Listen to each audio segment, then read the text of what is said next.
Isn't it annoying when this happens in your fridge?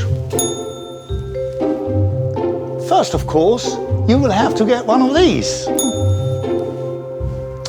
Make a note of the number written on the base of the bulb, or look it up in your user manual. Once you've got that, you're ready to get started. It's so quick and easy. Here, I will show you in 8 simple steps. Turn off your appliance at the mains and unplug it too. Locate the lamp, normally found in the top section of your fridge. Move any food onto the lower shelf for easy access. Depending on the model, either unclip or unscrew the plastic cover on the lamp. Remove the old bulb and screw in the replacement. Refit the plastic lamp cover. Make sure it's nice and secure. Now, all you have to do is test it.